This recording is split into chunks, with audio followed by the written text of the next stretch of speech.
The Sonic the Hedgehog series from Archie Comics is one of the wild and most infamous books in all of comic history. You know, the one where Knuckles' dad had a bad dream about the future, so he took his son's egg and experiments on it so that Knuckles would grow up to become a kidna Jesus, even going so far as to walk on water to lead his people to the promised land. But because of lawsuits and behind-the-scenes drama, Archie lost the Sonic license, so IDW took it over in 2018. And you know what? I'll say it, these new comics have the best damn storytelling of the entire Sonic franchise, and it gets dark, like innocent civilians desperately screaming in agony as they're succumbing to a zombie outbreak dark. But don't worry, the book still delivers on lightning-fast, high-octane fights with stunning visuals, making this reboot one of the best Sonic-related anything to ever exist. Hello and welcome to Comic Drake, where I talk about comic books. My name is Drake. Let's talk about it. Now, Sonic goes fast, but if you're wanting food and grocery delivery that is just as quick and easy to boot, then consider checking out the sponsor of today's video, Uber Eats. Whether you're craving a burger, pizza, a salad, or sushi, they've got you covered. Because with just a few taps, you can order from hundreds of restaurants, from your favorite local spots to national chains. You can browse, order, and track your deliveries all in the app, and there are new deals and discounts every single day. I personally love when restaurants have a buy one, get one free deal, so I'll order like 4 meals at once and then eat them for days. But hey, I'll even give you my own special deal. Just click the link in the description or scan the QR code and use my code COMIC15 and you'll get $15 off your first order of $20 or more. So once again, big thank you to Uber Eats for sponsoring the video and keeping me fed during these long editing sessions. But now, let's get back to it.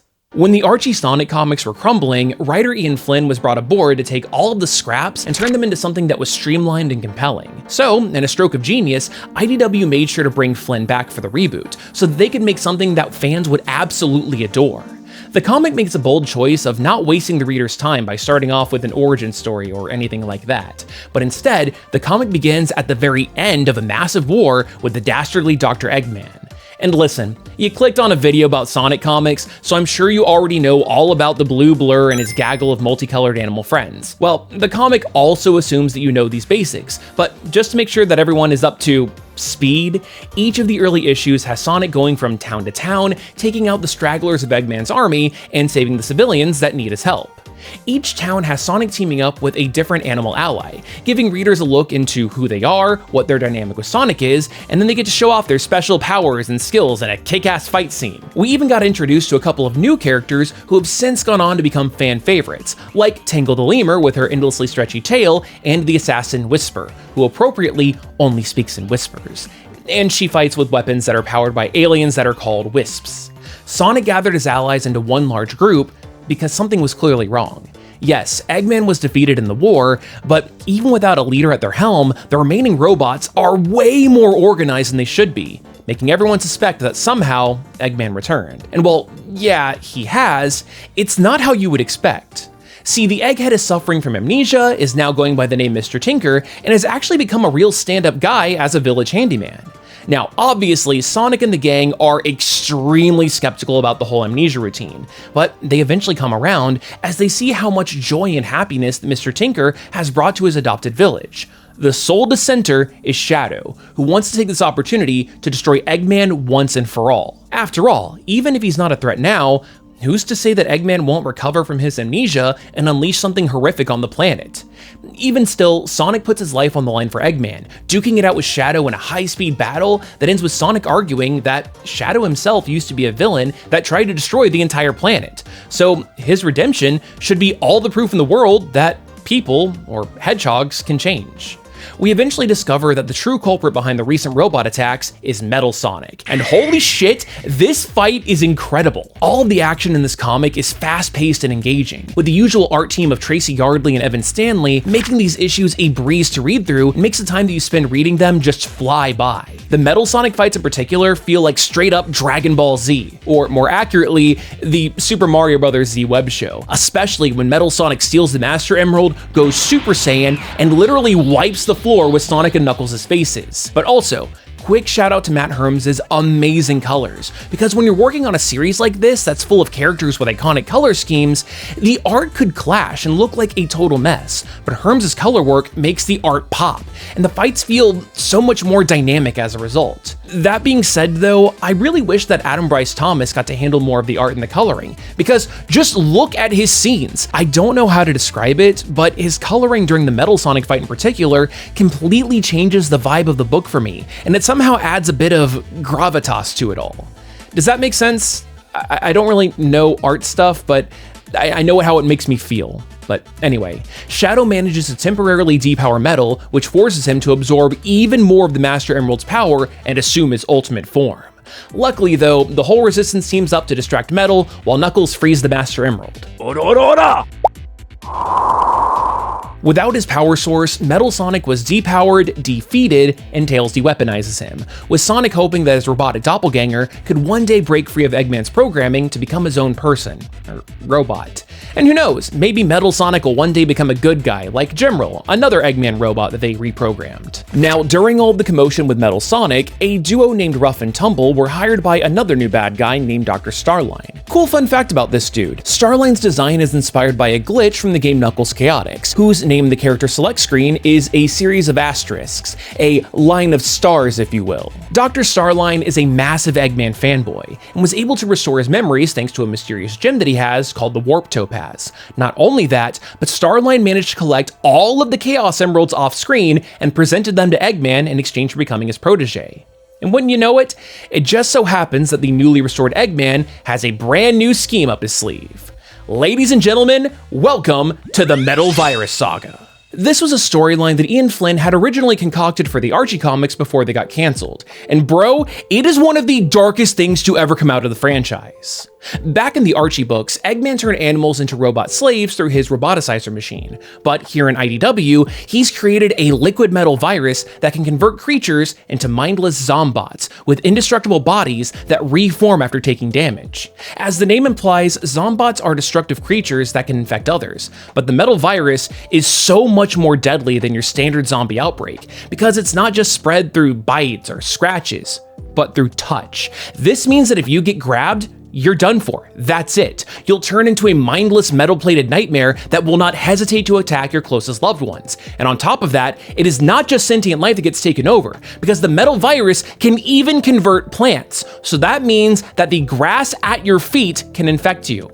Something worth mentioning though is that this storyline kicked off in late 2019, but it kept going well into 2020, and it's really unfortunate timing for a plot about a deadly virus to be going on right in the middle of a global pandemic. As for the zombots themselves, I'm personally not a big fan of their designs. Like, they're just regular animals, but with shiny fur and red eyes. At least the roboticization process of the Archie comics gave characters some seriously original badass looks. But credit where credit is due, because the zombots are based on alternate skins from the Sonic Heroes multiplayer. Ian Flynn knocks these little references out of the park. Canonizing this kind of stuff is brilliant, and while I love the little nods like Oshima Street and Naka Drive, Flynn straight up references that old forum post about the Flash's suit being made out of Goes Fast. I love this comic so goddamn much. While Eggman is putting the final touches on the metal virus, Starline makes himself known to the heroes to try and clear a path for Eggman's scheme. His Warp Topaz makes Starline a formidable opponent for Sonic, but it's his wit that's far deadlier. Because the deactivation code for Eggman's base that Sonic and Silver beat out of him? Yeah. No, Starline had actually filled the base with explosives, and what he gave them was a detonation code. Now, luckily Silver is able to form a protective psychic bubble right in time to save them, but this issue shows us why Eggman is such a great villain. He put Starline in his place because Sonic is his and his alone to kill. And if he's going to eliminate his greatest foe, then it'll be through an elegant scheme, not a simple carpet bomb. It's just such a great dynamic, because even though Starline is a cold and calculating genius that seems to be so much more competent than Eggman in every single way, the Doctor is the epitome of a mad scientist, and proves himself to be the superior despite his chaotic and erratic nature. With the virus completed, Eggman tricks Rough and Tumble into becoming ground zero of this metallic pandemic, and because Sonic is absolutely a melee fighter, he comes down with the sickness. Sonic's speed and super metabolism is enough to keep the virus in check, but the downside is that he has to constantly, and I mean constantly, be on the move, because if he slows down for even a second, the virus will consume more and more of his body. So not only is Sonic perpetually exhausted as he can only afford to take short naps, but he has to constantly be aware of his surroundings, as even a simple high five could infect his allies. With Eggman dumping millions of gallons of the metal virus on the town that took him in as Mr. Tinker, the plague consumed the country in no time at all, instantly throwing the world into a severe zombot epidemic. And look, man, this storyline is bleak. Sure, it's a classic zombie outbreak story, but seeing it play out in Sonic the Hedgehog of all things, I don't know, it just hits different. Cute little animal people are screaming in agony because they don't want to be left behind. Infected animals are trying to pass as survivors because they don't want to be left alone in their final moments. Children are being forced onto evacuation ships, watching helplessly as their parents disappear into the chaos. And beloved characters like Shadow are trying to evacuate civilians and fight off as many zombots as they can, but they're dragged into the shambling masses, converted, and then forced to kill their friends. Well, I mean, it's still a kid's comic, so the only friend that Shadow actually kills is Omega, which doesn't really count because he's a robot and can be repaired. But still, Tangle's heroic last stand as she gets infected is gut-wrenching, making her best friend Whisper do the one thing that she never does: scream. Not even 6-year-old Charmy B was safe, leading to a moving moment where Vector willingly throws himself into the Zombot horde, fighting them off until his last breath so that the other survivors can escape. Hands down though, my favorite issue shows off that Big the Cat has apparently been in the background of all of the major events in the comic up until this point. Originally, Ian Flynn wanted us to actually see these appearances, hiding him as an Easter egg similar to Panda Man in One Piece, but it also serves as a reference to Sonic Adventure 2, where Big can be found everywhere in the background as he tries to find his best friend Froggy. You can even make Big spawn into the background of cutscenes by rapidly mashing the A button, but he's not always the most family-friendly with his gestures. Because of the mad rush to get the first few issues out when the comic started, the hidden Bigs never made it in. But just like a zombie, this idea was resurrected and made soul-crushing in the Metal Virus Saga. Trying to find Froggy, Big searches high and low, from across rivers to the top of frozen mountains to empty destroyed cities. But when he finally manages to find his Froggy friend, they're attacked by zombots. Now, Big is completely oblivious and somehow doesn't realize that the infected animals were anything out of the ordinary, but he's still not going to let his best pal be taken just moments after they've been reunited. With his trusty fishing rod in hand, Big was able to fight off the zombots, completely managing to avoid contracting the virus in the process. But Froggy, on the other hand, touched a zombot when he hopped to safety, unknowingly spreading the virus to his best friend, with the two of them ultimately succumbing together as they look on at the corrupted forest around them. The Metal Virus Saga is a storyline that constantly beats you down with helplessness, and each issue opening up with Cream the Rabbit's hand-drawn map of the country, crossing off sections bit by bit as heroes and cities fall, is a heartbreaking reminder that this is a literal child who is experiencing the chaos. Back over to Sonic. The metal virus is building a tolerance to his speed, so it is becoming increasingly difficult to keep it in check, and even though Tails did manage to develop a cure, his lab is overrun by zombots, so he can't synthesize it, and there are no other facilities that could produce the cure. Plus, things are getting even more out of hand because the virus is rapidly mutating, and the doctors are having a harder and harder time controlling their shambling horde.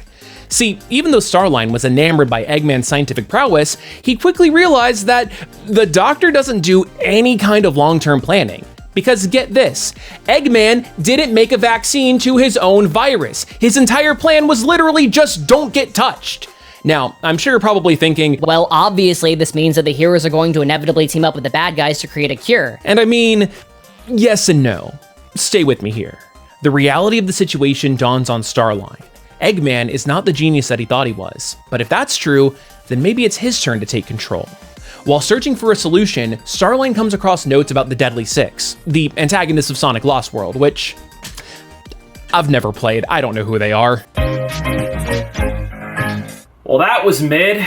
For those that are unfamiliar, the Deadly Six have electromagnetic powers, which should allow them to take control of the zombots. So by using the Warp Topaz, Starline teleports over to their planet and recruits them. But like, these guys are obviously going to betray him, which is why it's a good thing that Starline also came across the magic conch shell that forces the Deadly Six into submission, because Sonic. Yeah, too bad though that the Deadly Six snatched it out of Starline's hands and took control of Eggman's robots, forcing the doctors to run away and leaving the Six in possession of the face ship, the complete set of Chaos Emeralds, and the means to manufacture the Metal Virus. With competent leaders at the helm with the ability to actually control the Zombots, the Deadly Six divided the Chaos Emeralds amongst themselves to boost up their already immense electromagnetic powers and rapidly increase the rate of infection across the planet. And this is where we get the inevitable good guy, bad guy team up to take down a much stronger common enemy. But that doesn't stop Whisper from trying to assassinate Eggman with her sniper rifle. Although she was talked down by Cream, who is the purest and most innocent girl in existence. I love her, she's the MVP of this arc. Without the means of manufacturing a cure, Eggman suggests that they steal the Chaos Emeralds back from the Deadly Six and channel all of their power into the Warp Topaz, which would, in theory, rewrite reality itself to eradicate the Metal Virus from existence. Now, this plan is chaotic, reckless, and could very well destroy the entire planet. So Starline, seeing himself as the only sane platypus in the room, vows to solve the problem himself. The Metal Sonic speeds behind him, steals the Warp Topaz, and then yeets him into a portal. And it's not like the heroes really care, considering that this current mess was all Starline's fault in the first place. But I mean, if you really want to get into it, then it's probably Sonic's fault for not killing Eggman. Whatever.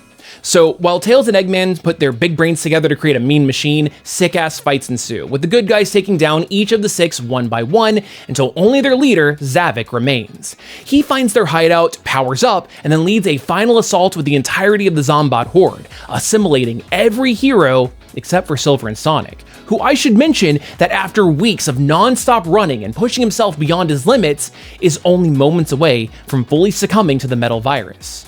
As a Hail Mary, Sonic teams up with Metal Sonic. He runs up Zavik's body, touches the Chaos Emerald embedded in his chest, and has Silver bring up the rest of the gems in just the nick of time, transforming them into Super Sonic and Super Silver. This purged Sonic of the Metal Virus, and now that they're all powered up, they take out Zavik in no time at all. Super Sonic is so overpowered, I get why they can't use him for every scenario, but I mean, it's neat, I like it. Then, by channeling all the power of the Chaos Emeralds into the Warp Topaz, Silver is able to create a psychokinetic bubble around the entire planet and harness the Chaos Energy to extract the virus from every living creature, ball it up, and then launch it into the fucking sun. However, the Warp Topaz couldn't handle all of that energy, so it explodes, taking Sonic down along with it. Now, you would think that would be the end, but Zavik gets back up and tries to take down the heroes, but now they're all back at full force, they're not Zombots. He's defeated in like 2 pages. Before the dust could settle, Metal Sonic destroyed Gemroll, and Eggman runs off with his body and Omega's head, setting up the next arc. What'll Eggman's next move be in a world without Sonic? And where did the Hedgehog wind up in the first place? Blaze the Cat's dimension, that's where. It is wild to me that the Metal Virus Saga was released so early into the comics run, because the tonal whiplash of lighthearted action moving to full-on horror and helplessness is pretty jarring. But still, this comic rocks, and even though the storyline beats readers over the head with constant depressing moments, there's glimmers of hope that keep the reading experience engaging. Seriously, I never expected that Cream the Rabbit could lose her entire family and still be able to talk down a sniper from assassinating her greatest enemy. It is an emotional roller coaster that shows that even a silly concept like a talking hedgehog that runs fast can still lead to fantastic storytelling. If any of this sounds interesting, then what the hell are you waiting for? This book rules. But if you like this video, then why not consider subscribing or even watching another one? And if you like this, I started making videos about the Archie comics, the previous continuity that's unrelated to everything you just watched right now, but you can go watch that. It's wild and weird. But anyway, hopefully you learned at least a little something new, and hopefully I'll see you next time.